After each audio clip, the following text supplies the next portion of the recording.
Alright, here I am at the pitch rod. As you can see, I'm going to go and pull it back about 14 inches or so. And you can hear that I'm in a good range. I'm going to set 0 beat. There. Beginning about 13, 14 inches away. There's the beginning of the control space. Alright. Let's pick some mid-range right about here. There's a good spot.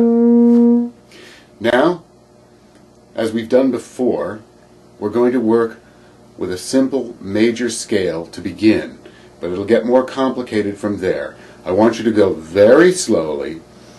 Start from a position of a slightly closed hand. Thumb and forefinger are together. Everything is basically closed without tension, just very relaxed. Find this note, find this pitch. Can you find it? I'm going to do this 2 times. You follow me the second time. So we go very slowly, opening the wrist and the fingers.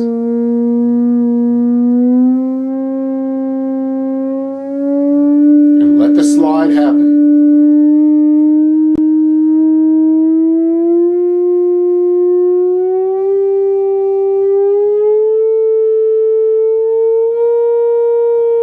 Now back down.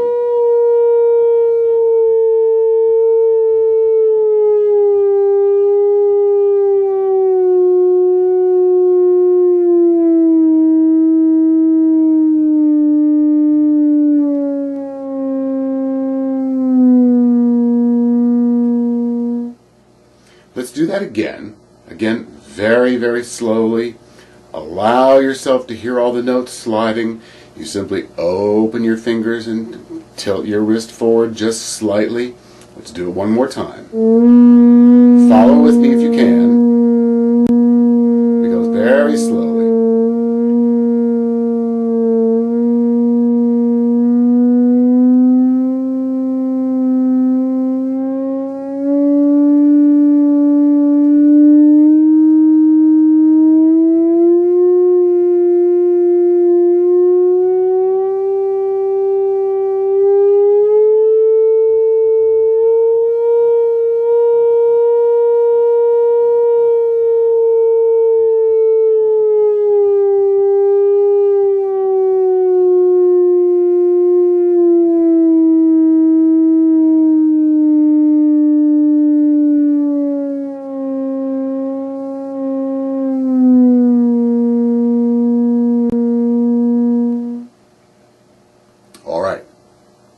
The next step is to take it a little bit faster and visualize yourself, if you've seen some of the other videos, putting the note where you want it.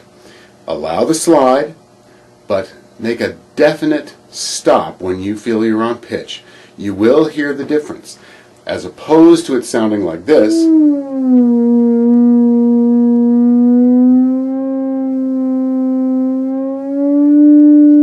it will sound like this.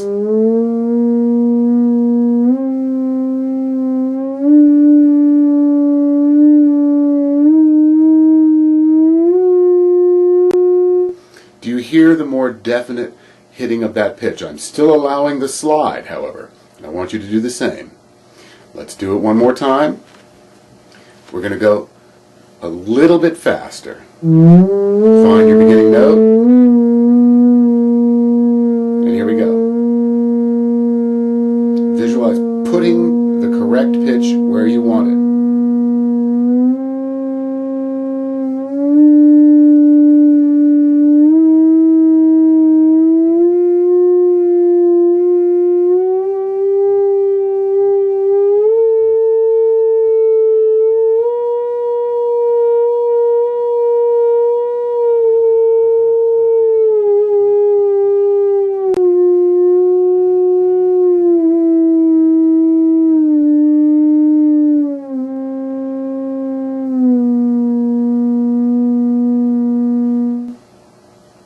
Alright, now I want you to challenge yourself by going even faster at a nice medium clip And this time, as we were gradually opening our fingers before, we're going to try to make those openings more definite, a little bit more articulated.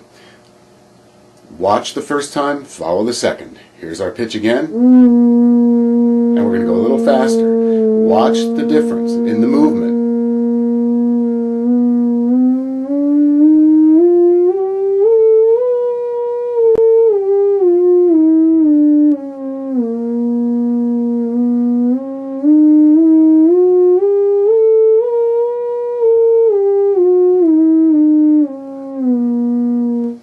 It's a more sudden movement, it's a more definite movement.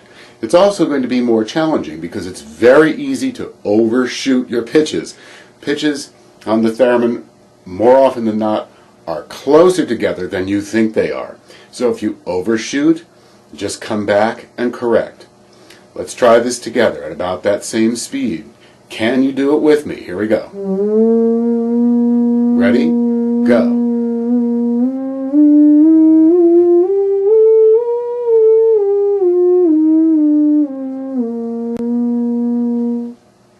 How'd you do? What I'd suggest is rewinding the video a number of times from this point and do all of the things that we've already done 3 or 4 times, then come on back. We're going to try something a little bit more challenging. Rewind, do it a few times, come on back. 1, 2, 3, 4. Here we go, you're back. Doing these notes sequentially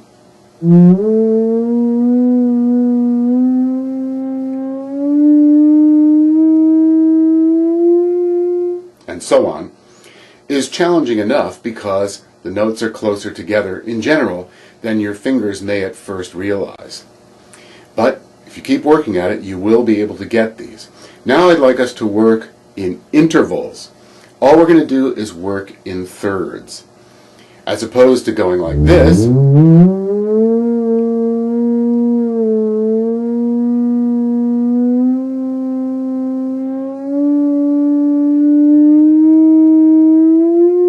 and so on, we're going to skip and only play every other note.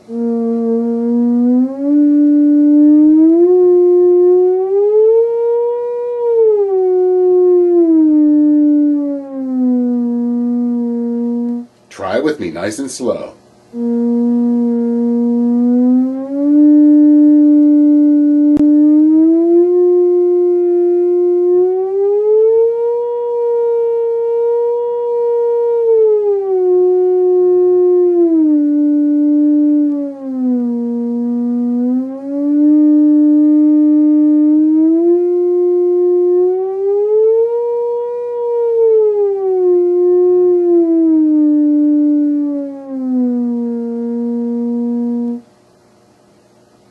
Now, just to throw a little bit of a wrench in the works, let's change key. Do the same thing. You can start anywhere, and it'll still be the same in terms of the intervals. It'll just be in a different key. Let's start here. Find this pitch. Here we go again.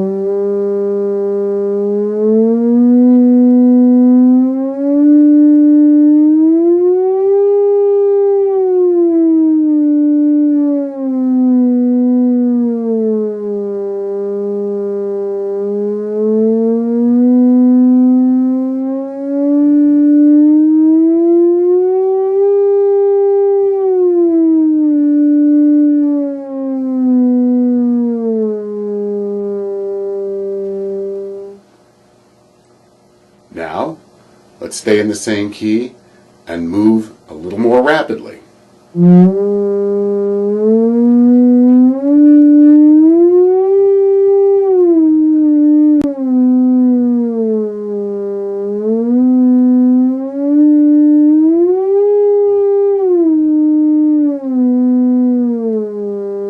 Visualize putting the notes where you want them.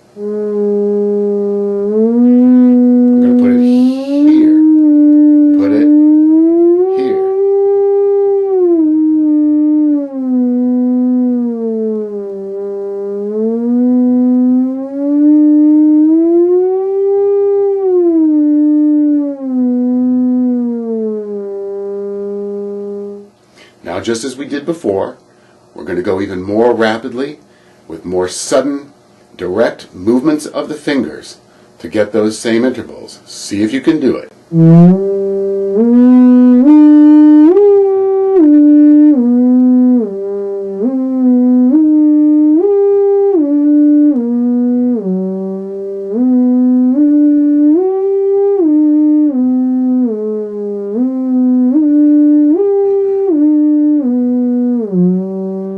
You can see it's easy to overshoot or undershoot, but repetition will help it get better.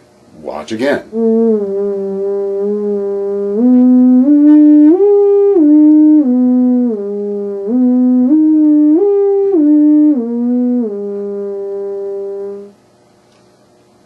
Rewind.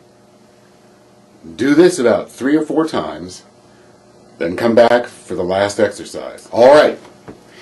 This last one, we're going to work in thirds again,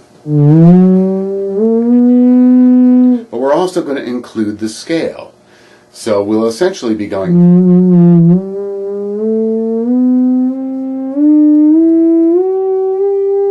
we'll be doing that, but we'll be doing it with a third interval as a component. Just to make things more interesting, we're going to change key before starting.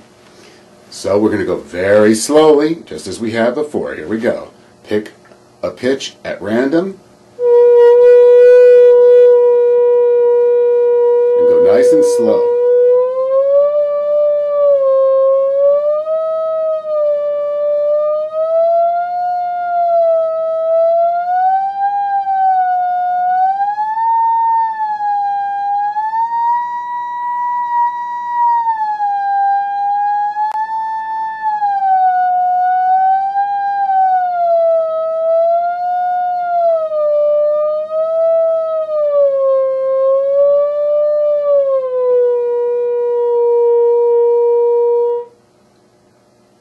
Let's do that one more time.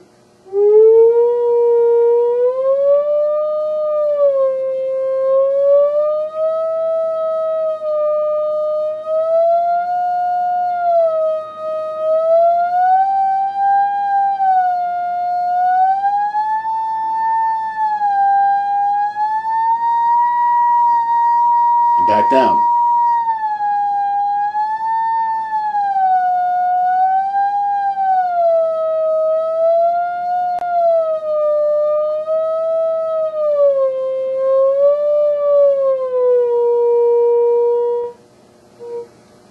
Now, we pick up the pace.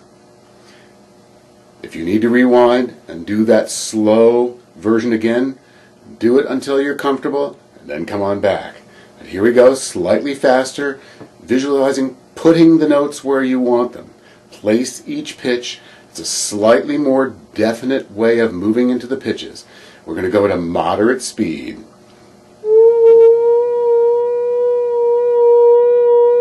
Here we go.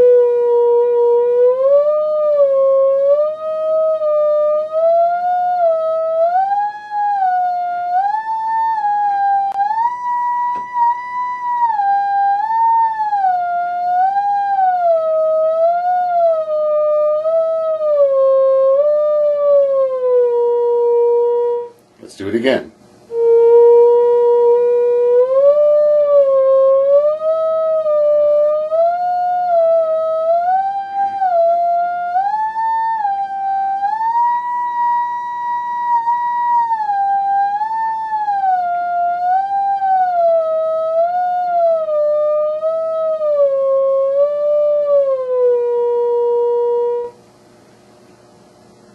Pause the video, do this a few times, come back one last time. Let's see if we can get it to go a little faster and a little bit more sudden hitting of the pitches.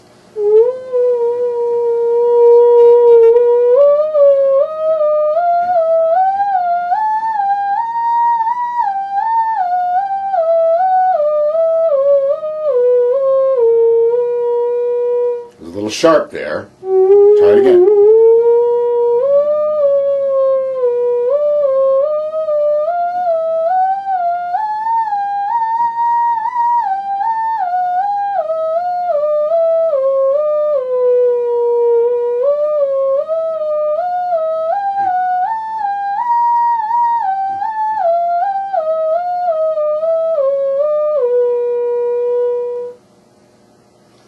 challenging. Rewind, try these a lot. 4, 5, 6 times. You'll be surprised. Your fingers are going to begin to really understand where those pitches are. Your fingers are going to be able to even articulate somewhat as you get more definite about the placement. This is the foundation for a fingering technique that you'll eventually make all your own.